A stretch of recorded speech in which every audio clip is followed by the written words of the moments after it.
मालती का पति चंदन शराबी था। एक दिन वो अपनी पत्नी मालती को घर से निकाल देता है और दूसरी शादी कर लेता है। आंधी तूफान बारिश में मालती अपनी दो छोटी बच्चियों परी और खुशी को लेकर सड़क पर बेसहारा चलती रहती है और अचानक बेहोश हो जाती है। माँ, क्या हुआ माँ? आंखें खोलो। दीदी, माँ को क्या हो गया? देखो ना, माँ कुछ बोल ही नहीं रही। खुशी, तुम माँ के पास ही रुक, मैं किसी को मदद के लिए बुला कर लाती हूँ। परी आसपास के सभी घरों के दरवाजे बजाने लगती है। आंटी जी, मेरी मदद करो ना, मेरी माँ बेहोश हो गई है और वो कुछ भी नहीं बोल रही है। चल जा यहाँ से, पता नहीं कहाँ से आ जाती है उठकर। परी जिसके भी दरवाजे पर मदद के लिए जाती, लोग अपना दरवाजा बंद कर लेते। परी रोने लगती है और वापस मालती के पास आ जाती है। खुशी, कोई भी हमारी मदद नहीं कर रहा, अब हम क्या करें? तभी परी को सामने एक चाय की दुकान नजर आती है। वो वहाँ जाकर मदद मांगती है। बाबा, वहाँ सामने मेरी माँ बेहोश पड़ी है, मेरी मदद करो। कहाँ पर है तुम्हार माँ? रुक, मैं छाता ले लूं।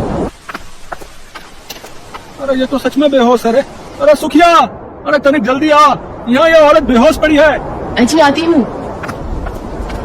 हे राम, जल्दी उठाओ, लगता है बारिश में कब से भीग रही है। बंसी नाम का चाय वाला अपनी पत्नी सुखिया के साथ चाय की दुकान चलाता था।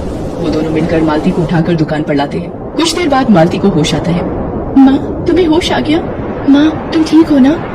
ये ले बेटी, गरम गरम चाय पी ले, शरीर में थोड़ी जान आ जाएगी। मालती फूट फूट कर रोने लगती है। सुखिया के पूछने पर वो सारी बात बताती है, जिसे सुनकर बंसी और सुखिया बहुत दुखी होते हैं। कैसा जालिम आदमी है, फूल सी दो बच्चियों पर भी जरा तरस न आया कमबख्त को। मुझे अपनी बच्चियों के भविष्य के लिए जीना है, बस अब मुझे कोई काम मिल जाए तो इन दोनों की देखभाल कर पाऊंगी। दिल छोटा मत कर बिटिया, कोई ना कोई काम मिल ही जाएगा।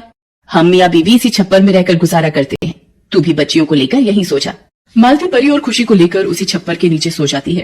अगले दिन, अम्मा, अब मैं चलती हूँ, आपका बहुत बहुत शुक्रिया, कल आपने हमारी इतनी मदद की। अरे सुखिया, वो पिछली गली में जो मालकिन रहती है, वो अपने घर के झाड़ू पोछे के काम के लिए कह रही थी ना। सुखिया को याद आता है और वो मालती को काम दिलवाने के लिए ले जाती है। मालती झाड़ू पोछे के काम पर लग जाती है। बंसी उसे बराबर में ही 50 रुपए किराए पर एक झुग्गी लेकर दे देता है। मालती सीमा नाम की महिला के घर काम पर जाने लगी थी। एक दिन मालती की तबीयत ठीक नहीं थी तो उसकी जगह परी और खुशी काम पर चली जाती हैं। क्या हुआ बच्चों, आज मालती नहीं आई? आंटी, आज हमारी माँ की तबीयत ठीक नहीं है, इसलिए उनकी जगह हम दोनों ही काम करेंगे। लो, अभी कुछ दिन हुए नहीं काम पर लगे हुए और तुम्हारी माँ ने छुट्टी लेना शुरू कर दिया और भेज दिया तुम दोनों छोटी बच्चियों को काम पर। आंटी, हमारी माँ की तबीयत सच में बहुत खराब है।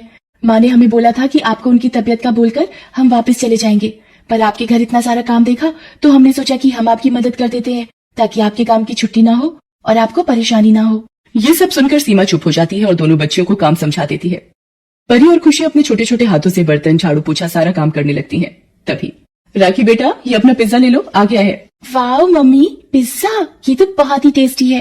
Love you mummy. सीमा और उसकी बेटी राखी पिज्जा खाने लगती हैं। परी और खुशी ने सुबह से कुछ भी नहीं खाया था। वो सुबह से ही सीमा के घर पर काम में लगी हुई थी। पिज्जा को देखकर खुशी परी से बोली, दीदी, मुझे भी भूख लगी है, मुझे भी कुछ खाना है। खुशी, हमारा काम बस थोड़ा सा ही रह गया है, फिर हम घर जाकर माँ के साथ रोटी खाएंगे। अगर हमने यहाँ पर काम नहीं किया तो ये माँ को काम से निकाल देंगी। परी और खुशी सीमा के घर का सारा काम करके भूखी प्यासी वापस आ जाती हैं। मालती को जब पता चलता है कि परी और खुशी ने कुछ भी नहीं खाया और वो सारा काम करके लौटी है, तो अपने गरीब बच्चों की भूख का दर्द उनके चेहरे पर देखकर मालती खूब रोती है। थोड़ा बहुत आटा रखा होता है, मालती उसकी रोटी बनाकर परी और खुशी को खिलाती है। सुबह से काम पर गई थकी हुई परी और खुशी सो जाती हैं। अगले दिन मालती काम पर जाती है। क्या हुआ राखी बिटिया, आपकी मम्मी कहाँ है? मालती आंटी, मम्मी बाथरूम में गिर गई थी, अब उठ भी नहीं पा रही है और पापा भी घर पर नहीं है। आंटी देखो ना, मम्मी को क्या हो गया। मालती सीमा को बिस्तर पर लिटाती है और पड़ोस में ही एक डॉक्टर का क्लिनिक था, उन्हें बुलाकर लाती है। अचानक गिरकर ठोकर से इनकी गर्दन में खिंचाव आया है, टोटल बेड रेस्ट करना होगा सीमा जी को। राखी रो रही थी। मालती उसे चुप कराती है और डॉक्टर की बताई दवाइयां सीमा को खिलाती है। राखी ये सब देखकर घबरा गई थी, इसलिए मालती परी और खुशी को राखी का ध्यान रखने के लिए बुला लेती है। सीमा के पति अनिल का फोन आता है। सीमा, मैं परसों की फ्लाइट से वापस आ जाऊंगा, तब तक तुम मालती को ही अपने पास रोक लो। 2-3 दिन तक मालती सीमा का बहुत ध्यान रखती है।